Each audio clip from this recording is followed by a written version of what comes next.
एक लड़की झूले पर बैठी स्थिति में झूल रही है। उस लड़की के खड़े हो जाने पर दोलनों के आवर्तकाल पर क्या प्रभाव पड़ेगा? कम हो जाएगा, अधिक हो जाएगा, लड़की की ऊंचाई पर निर्भर करेगा, अपरिवर्तित रहेगा। सही आंसर है कम हो जाएगा।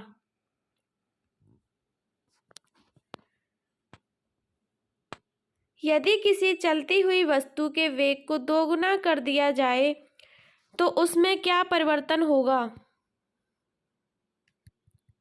त्वरण दोगुना हो जाता है, गतिज ऊर्जा दोगुना हो जाती है, गतिज ऊर्जा 4 गुना हो जाती है, कुछ नहीं कहा जा सकता।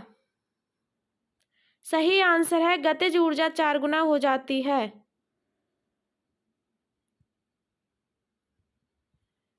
किसी पिंड के द्रव्यमान तथा भार में अंतर होता है क्योंकि द्रव्यमान परिवर्तनीय होता है जबकि भार स्थिर रहता है। द्रव्यमान स्थिर रहता है जबकि भार परिवर्तनीय होता है।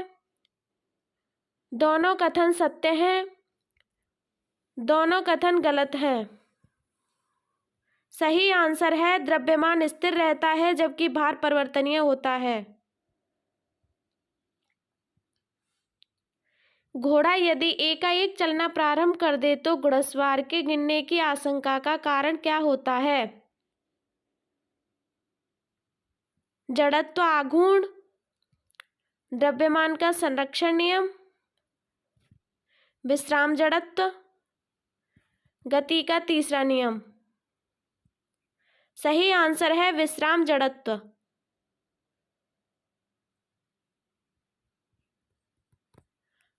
रॉकेट किस सिद्धांत पर कार्य करता है? न्यूटन का तृतीय नियम, न्यूटन का प्रथम नियम, न्यूटन का द्वितीय नियम, आर्किमिडीज का सिद्धांत। सही आंसर है न्यूटन का तृतीय नियम। किसी भी स्थिर या गतिशील वस्तु की स्थिति और दिशा में तब तक कोई परिवर्तन नहीं होता जब तक उस पर कोई बाह्य बल सक्रिय ना हो। यह है न्यूटन का गति विषयक प्रथम नियम, न्यूटन का गति विषयक द्वितीय नियम, न्यूटन का गति विषयक तृतीय नियम, गैलीलियो का गति विषयक नियम। सही आंसर है न्यूटन का गति विषयक प्रथम नियम। जल में तैरना न्यूटन की गति के किस नियम के कारण संभव है? प्रथम नियम, द्वितीय नियम, तृतीय नियम, उपर्युक्त सभी। सही आंसर है तृतीय नियम।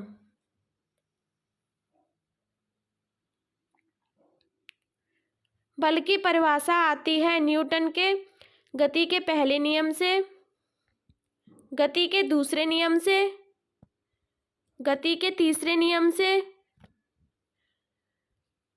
गुरुत्वाकर्षण नियम से। सही आंसर है गति के पहले नियम से।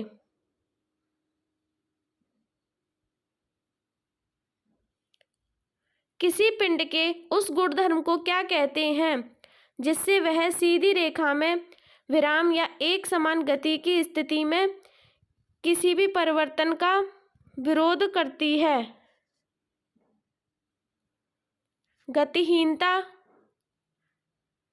जड़त्व, कुल भार, अक्रियता। सही आंसर है जड़त्व।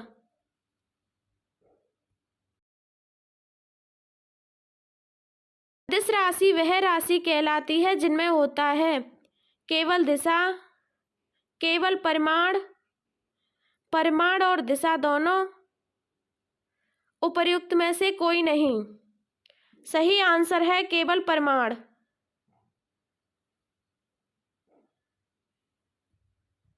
निम्नलिखित में से कौन सी राशि सदिश नहीं है? विस्थापन, वेग, बल, आयतन। सही आंसर है आयतन।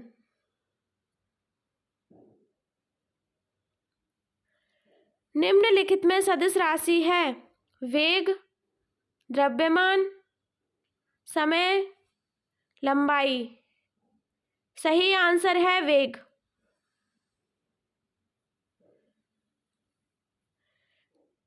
निम्नलिखित में से कौन सा एक व्युत्पन्न परिमाण नहीं है?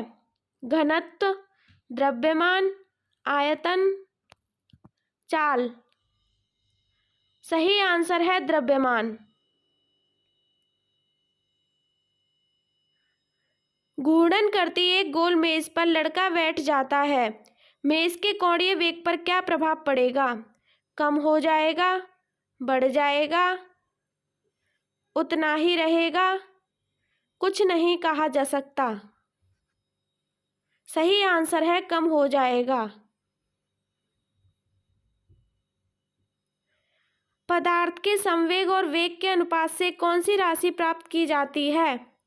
वेग, त्वरण, द्रव्यमान, बल। सही आंसर है द्रव्यमान।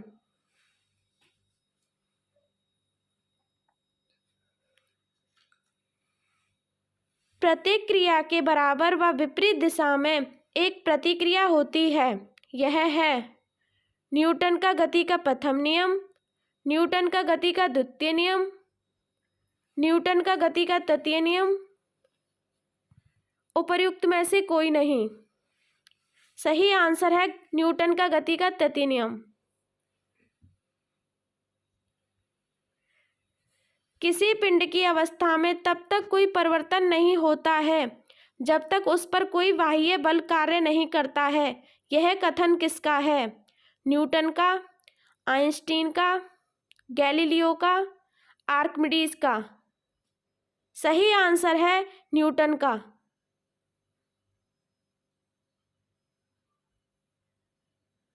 न्यूटन के गति के पहले नियम को और किस नाम से जाना जाता है? ऊर्जा का नियम, संवेग का नियम, जड़त्व का नियम, आघूर्ण का नियम।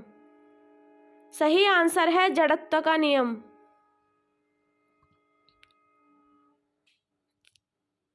चलती बस जब अचानक ब्रेक लगाती है तो उसमें बैठे हुए यात्री आगे की दिशा में गिरते हैं। इसमें न्यूटन का कौन सा नियम काम करता है?